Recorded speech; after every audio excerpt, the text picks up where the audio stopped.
مینوالو دنیا ډیره ښایسته ده خو د دغه ویړ کائنات د ښکلاګانو نه هله بنده زیات خوندونه واخیستی شي چې د په لاس خپو روغي په سترګو روغي په عقل روغي او معذوره نه وي زمونږ په چاپېرچل کې مونږ او تاسو وینو چې په زرګونو خلک معذوره وي په خاورو کې پراته وي په ثوابۍ کې ولاړم او دلته هم په سوونو داسې واړه زاړه ځوانان راټول شوي چې هغه معذوره دي د دې یو مقامي تنظیم سلطانه نثار ویلفیر ارګنایزیشن دغه معذورو سره نن مرستې کوي دا درته ښیم او دغه معذورو سره څو خبرې کوو حاجي رحم زیب نوم دی دا درې دوه هلکان یو جینۍ معذور دی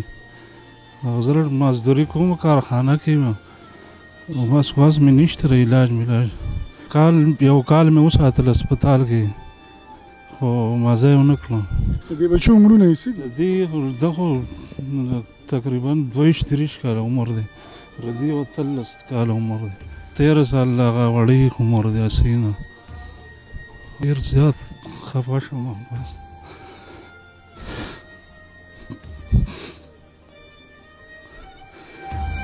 دې همزولو خو ودونه کړي بس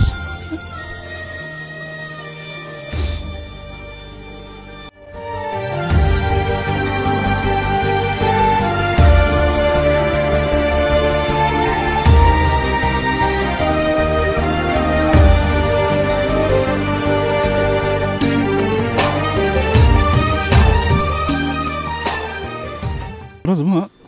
خورای دی واده کړی دی دغه بل خورای مې راغلی واده وکړو بس دې دغسې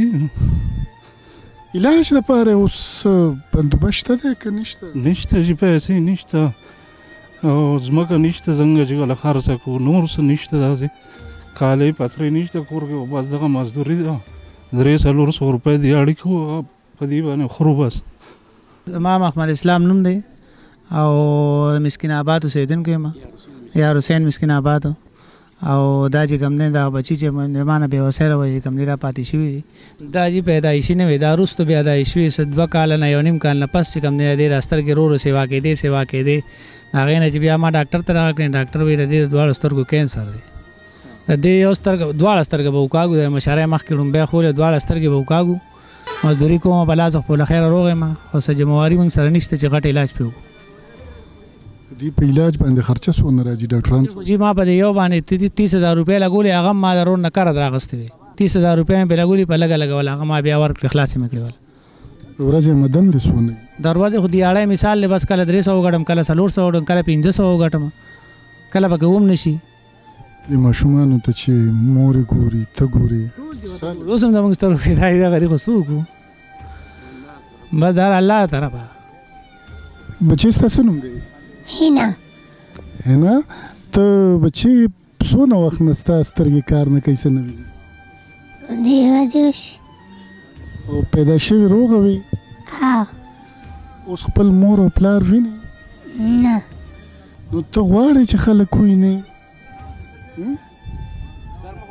خبرې وکړو ستاسو نوم دی بچی سمیرا ته خو هر څه وینې که نه بچی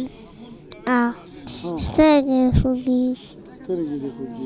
زما یاز نوم دی خو خانداني مرض هم دی د خپو دا رګونه لنډېږي زما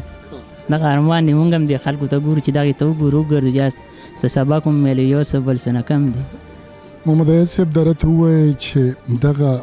سوچ مو څنګه پیدا شولو د معذورو خلکو سره د مرستې سوچ زما داسې راغلی چې بازار کې ولاړم ما غوښه اخیسته چې ما وکتل یو زلمی هلک دی او هغه راښکې شي په ځمکه چې زه ورغلم هغه سره کېناستم نو هغه دومره زیات خوشحاله شو چې ته یقین وکړه چې ما دا محسوس کړه چې ګنې روغ کس په ړومبي ځل د سره کېناست هغه سره ما بایي زه به تاله ټایسایکل اخلم یا ویل چیر هغه هلک د خوشحالۍ نه جي په ګډېدو شو خو زما خیال نه و زما شاته دغه ټیم 15 کسان ولاړو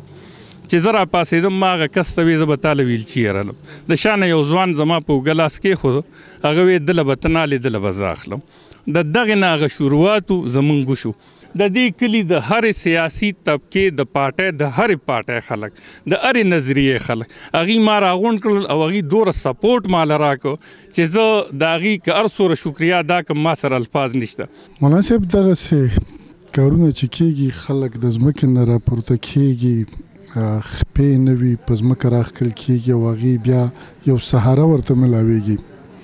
د اسلام له نظره دې کار ته څنګه ګورئ؟ موږ مسلمانان وروڼه دي هغوی ډېر مال په داسې ځایونو کې لګوي لکه مثال په طور په مساجد او مدرسو کې موږ دا وایو چې یوازې مساجد او مدرسې نه دي دې سره دا تنظیمونه چې کم مسلمانانو ته او عوامو ته خیر ورکوي نو په دې کې خپل مال لګوي انسان ته خیر رسول او مخلوق ته خیر رسول له دې نه لوی خیر چې کوم دی نو په بل څه کې نشته. ډېر خلک لګیا دي د انسانانو نه خپې لاسونه غوڅوي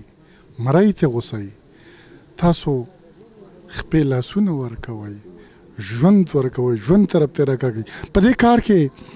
سکون څومره دی څونه سکون درته راځي؟ الحمدلله ډېر زیات سکون دی پکې چې په کومه ورځ موږ چا سره څه ښېګړه وکړو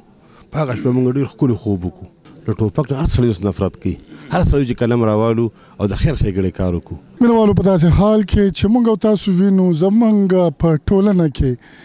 په لکونو کرونو خلک داسې دي چې هغوی د خپلې آمدنۍ زیاته برخه د خپل ژوند په اسایشونو مصرفوي خو ولې که چېرته موږ د خپلو دغه ډېرو بېتحاشه پیسو نه لږ لږ څه هغه چونګ له خرواره په مصداق وباسو او د دې خلکو په ښېګړه باندې راولو نو کولی شو چې د ځمکې نه دغه معذوره خلک داسې راوچت کړو لکه نن چې د سلطانه نثار ویلفیر ارګنایزیشن مشران راپورته کوي. فاروق فراق، وایس اف امریکا، ډیوا.